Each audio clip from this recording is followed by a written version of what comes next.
But I want to get to an actual thing that does have to do with Robbie, which is Robbie maybe having to reside in hell.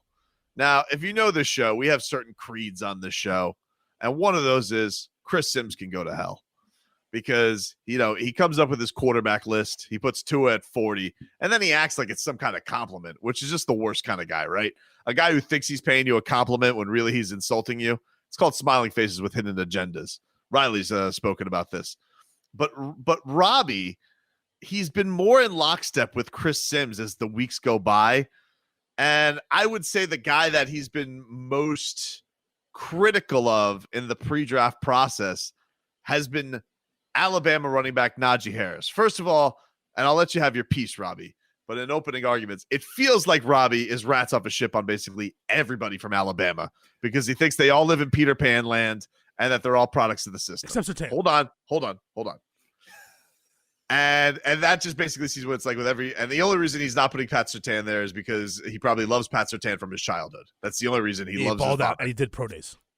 Well, so did Mac Jones. He was terrible. Either way, Robbie has been furious with Najee Harris, and now can you read what you sent us yesterday from Chris Sims on Najee Harris? Because this is who you're aligning yourself with. You're aligning yourself essentially with the devil, the football devil, Chris Sims, who resides in hell and comes up with just takes that make me furious with his snarky Chris Sims manner. And I don't know where it all went wrong with Chris Sims. Like, I used to like Chris Sims because Chris Sims came on the scene. He was the only national pundit who had the guts to say, hey, Blake Bortles sucks, which I was sitting here alone telling everybody, hey, this dude sucks. He's ruining the Jaguars, and everybody's angry because they invested money in him, and he blew the championship. I mean, the Jaguars should be sitting here with a championship ring, if not for that bum. And Chris Sims was the only guy lending voice to it. He said he was the 70th best quarterback in the league, which I thought was accurate. But somewhere along the way, Chris Sims lost his way. And now that way took him straight to hell. It's all fun and games till it's your guy. So he calls Tua the 40th best quarterback. You know the theme. That's why he's in the song. But now Robbie is molding into Chris Sims, which I don't like. And Robbie, will you tell us what Chris Sims has gone about and said that you agree with? This is courtesy of Armando Salguero's column on the Miami Herald, which his column about the dangers of drafting running backs in the first round. And he quotes Chris Sims on his YouTube channels that he had Najee Harris as his 4th-ranked running back in the draft. And he goes, why? And this is a quote from Chris Sims. Lack of speed is a real issue. This is from this NBC Sports YouTube channel. There's a true lack of speed. Just watching him break out in the open in Alabama, it's underwhelming. If you had to ask me, I would go it's a 4.65, 4.68. It might even be a 4.7 type of running back. I think that's what he is. And then he goes on to say that Chris Sims said Najee Harris not running the 40-yard dash at either of his Alabama's pro days is a red flag. Okay. First of all, hilarious. Okay. You are Chris Sims. The fact that you guys are obsessed with Najee Harris's 40 when he was amazing at Alabama. All right. It's unbelievable. Like, for example, this week, Leroy, you respect the opinion of a former all-pro running back, Maurice Jones-Drew? Yeah, okay. I do.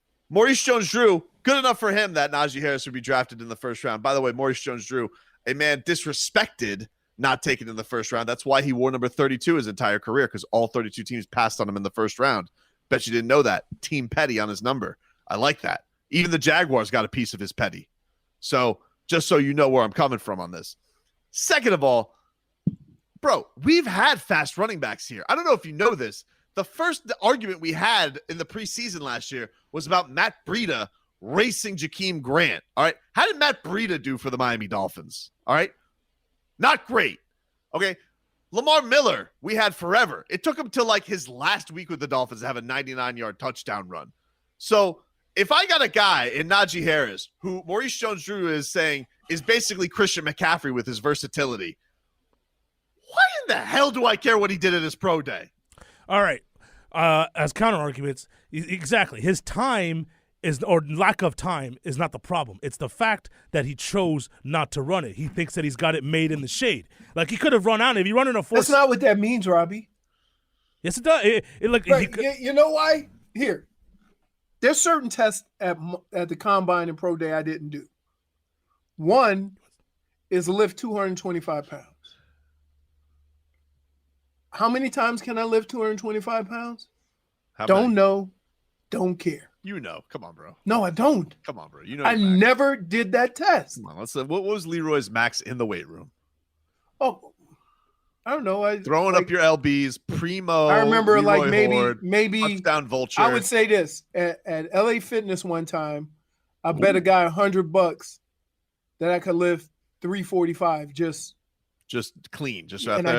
I did it 5 times. On the bench or like you deadlifted on the bench. Ooh, look at you. So like I have country strength, but what I'm not doing, right? I don't think 225 has anything to do with my football ability. So why would I do something and be tested in it when the only thing that could happen is he only lived 225 7 times or 8 times. I got a great counter argument to that. Now, as far as the 40, I ran the 40 one time. That's fine. And the only reason why I did... It's better than 0. No, the only reason why I did was because when I ran it at my pro day, I came up a little lame. I slowed down a little bit. So I said, I'll run it again at the combine. And they were like, okay, fine.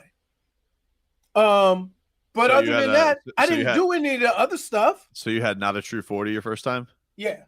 All right, but look, okay. I ran it a bunch of times because keep in mind, there's also like, I had a bunch of guys come to Michigan and work me out individually. Well, you see what I mean? So from that standpoint, it wasn't that I didn't. So people scouted you. You're saying like they came they came and worked me out. Okay. So like, yeah, I would say like you're making a big deal about it because you want to see it.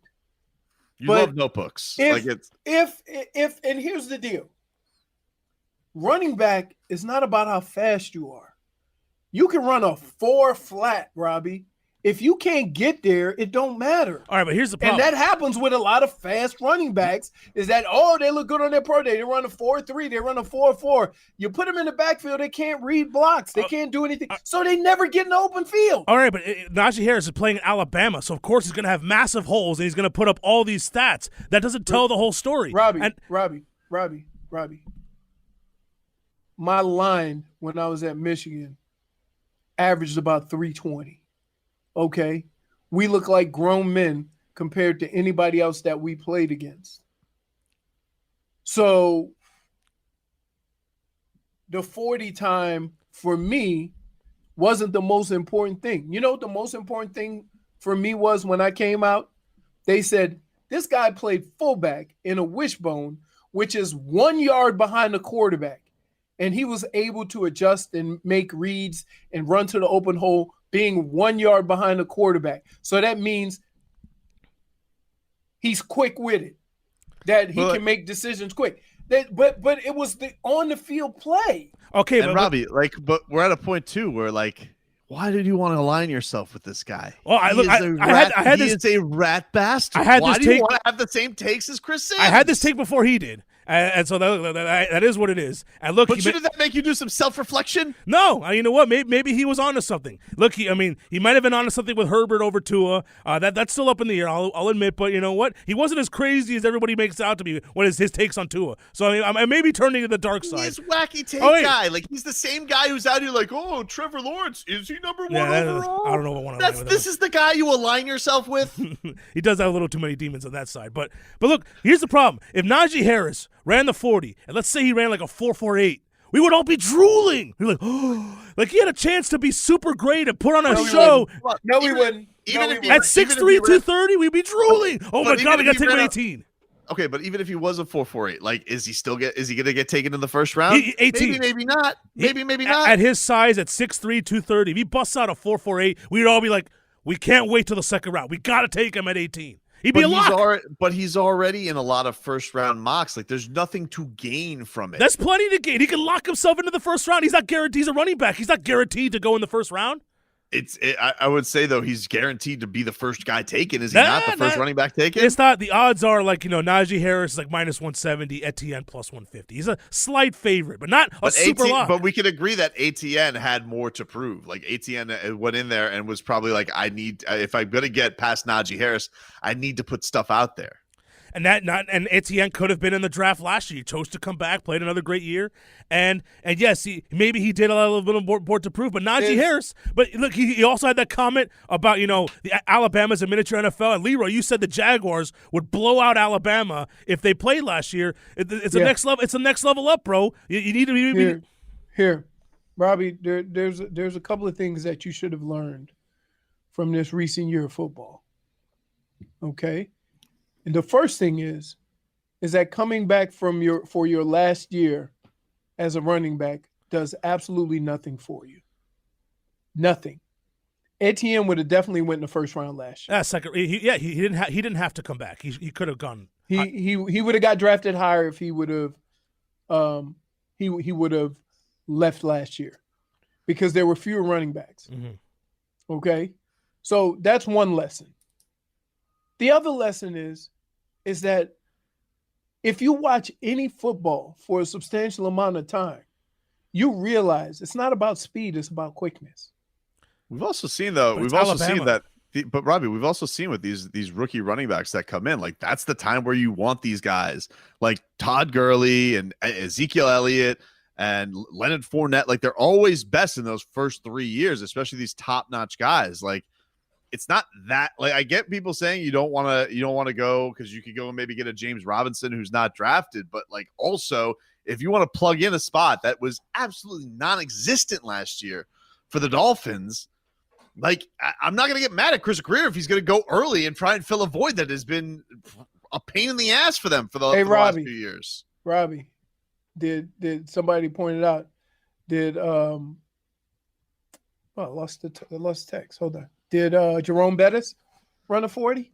Jerome Bettis is a goal line guy. Like that's what he like. That's he's a Hall of Famer. He's not a damn goal line. I don't know. Oh my goodness! All right, well, are you kidding me? All right. Well, hold on. But Jerome, are you kidding me? You know what? All right, we want to look up Fame. Robbie, he is in the Hall of Fame. We really want to look up Jerome Bettis. What, like 1982 when he ran his 40 time? Like we're really gonna go there. We're gonna look up ancient running backs to see what their 40 time was. And look, the problem is that He's the bus. Who cares what his 40 time is? It's not. He wasn't the go-kart. He ran a 4.7, but he actually ran it. 4.7. Oh, wait. Say it with me. You guys are taking. You guys are missing. You guys are completely missing the point. He ran for over 10,000 yards. If Najee Harris ran a 4.7 right now, you wouldn't hose him down for being. Really? You are like, see, we're in an imaginary world. He has a way out because he can always. You would have given because if he runs a 4.7, you're giving him more credit for having the guts than putting on a terrible number. Yeah, and Bettis, by the way, was 5'11", 251 at running a 4.7. Now, that was his entry weight. He ain't played a damn down at 250. I promise you that. What's Najee Harris? What's his 6'3", 230. Jeez. Yeah, 6'3", 230. Robbie, have you ever tackled 6'3", 230? All right, but he's also at Alabama. Let me tell you. I'm going to tell you what it's like. You would not give a rat's ass how fast he was running. Leonard Fournette said the exact same things. Like, NFL, the SEC is not. I mean, the NFL is nothing compared to the SEC. And Leonard Fournette got cut. That's not what Leonard Fournette said. Said something Leonard pretty Fournette close. said, "I thought it'd be harder." And Najee Harris kind of doing the same thing. No, he's not kind of. Stop trying to make. Oh my. Leonard Fournette got hurt week 5, by the way, when that happened. After he said that, Robbie, it's not that outlandish. Take it from me. Here's what you don't want. All right, you don't want to. I'll continue in the Q&A. Whoever you play, incentive to kick your ass. Leroy, I was watching during the break a little hype video. Who? My guy, Noah Igbinoghene. Throw it to Noah. He'll pick off your thrower. Oh my goodness. Working out. He's got the Really? ball skills. Really? What, dude? What? Why aren't you excited about this? Workout video? Yeah. Yeah. He's got these guys, they can't even get him off Well, look, off the line of scrimmage. Unless he working out with a receiver he got to defend during the year, who cares? I think I saw him working out with Xavien Howard. I saw him on IG. He ain't got to with play Xavien against Howard. Xavien Howard. No, but Xavien Howard, you know what he's doing? He's being a cornerback sensei, you know? He's being a cornerback guru to the young fella. Jerry Rice could come teach all the receivers for the Dolphins. It don't mean they're gonna end up being Jerry Rice. But if you saw Devontae Parker working out with Jerry Rice, what you would would be I excited. think? You would be No. excited. No, because wait. What is Devontae's problem? Health. What the hell that got to do with Jerry Rice? I don't know, but it's Jerry Rice. You're like oh my goodness. Hold on. Remember when Ryan Tannehill would work out and get some pointers from Dan Marino? Oh, I love that material. Oh, that was the best. And how did it make you feel about Ryan Tannehill? It made me feel better. Especially when Adam Gase was the coach. Look, first of all, Ryan Tannehill was not a bad quarterback. He's fine. Okay. Fine. You can go far with fine. TV dinner. You can't go anywhere with terrible. Yeah, I could satisfy my hunger, but doesn't mean I enjoy the meal. Okay. So now Ryan Tannehill is a top 10 quarterback. Calm down. Go look at the numbers, dude. I don't want to look at the numbers. Okay, because you don't want to look at the numbers. Why? Why? Because the numbers lie. Numbers can lie. Especially for a guy in his ninth year. Pick and choose. You pick and choose. You pick and choose. Numbers the numbers are the numbers. Look. So let me get this straight.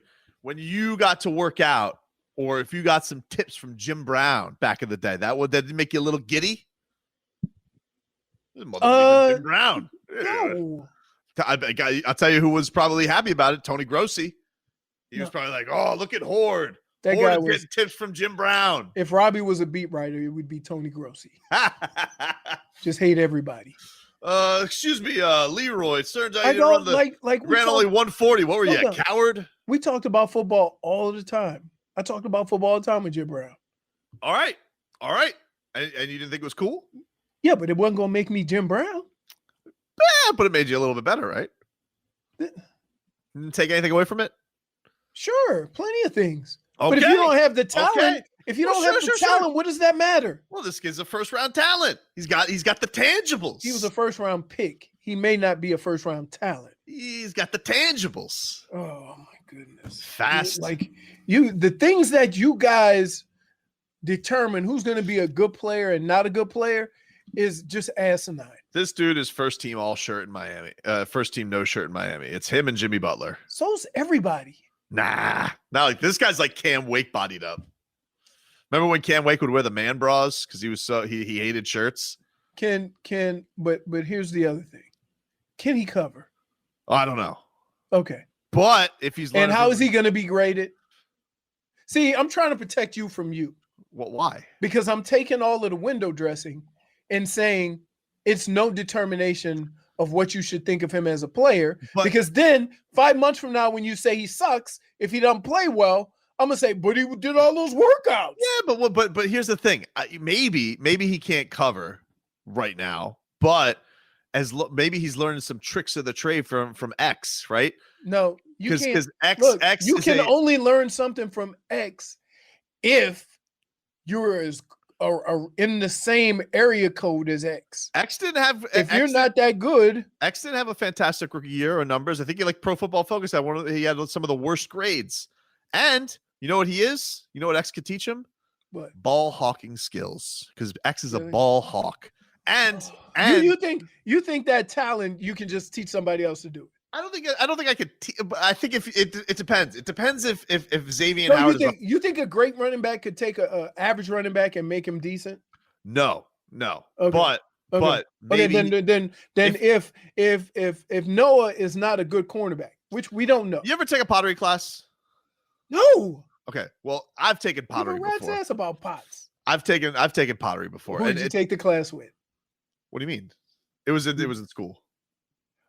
For a grade? Yeah. It's communications No major. wonder you could get liquored up every day. It's like, boys, get me a beer. All I got is pottery today. Yeah. Well, that was a great pottery studio at Barry University. Great pottery studio. Wait. But okay, let me explain something to you. Versus econ. Yeah. What was the level of talent in the pottery class? It was pretty good. There we go. Wait, dude. This is Tobin's home when today, I was in, so let's not talk about this. when I was in college, I thought here's what would be an excellent idea to meet women. Women's studies. Dude, It was pottery. I hate men. I spent a whole semester speaking on behalf of all men in the world. Oh no. Yes. Oh no. It wasn't the type of woman that, like, I'm talking about, like, let their hair grow, wearing hemp clothes. I was like, ooh, this is not what I expected. I took a lot of BS classes at Barry University. This is true. I took pottery, took drawing, I took photography. Drawing? Yeah, drawing. I was in the arts, technically. I was in the communications is an arts major. So every year you had some opportunity to take some arts for credits. You know? You always had those BS classes. I tell you one thing where I messed up. I didn't have any. Oh, I did have oceanography. Oh, what? Yeah. That was my BS class. Oceanography. Who was your professor? Pat Riley? I don't know. No, but thank God it was only pass fail. Oh, I love pass fail. Because I thought, dude, I told my roommate, he says, hey, don't you have oceanography? I said, dude, I could pass any test in the world that's multiple choice. The best was when I had to take a science and I took biology, which was all pre-med people taking that class.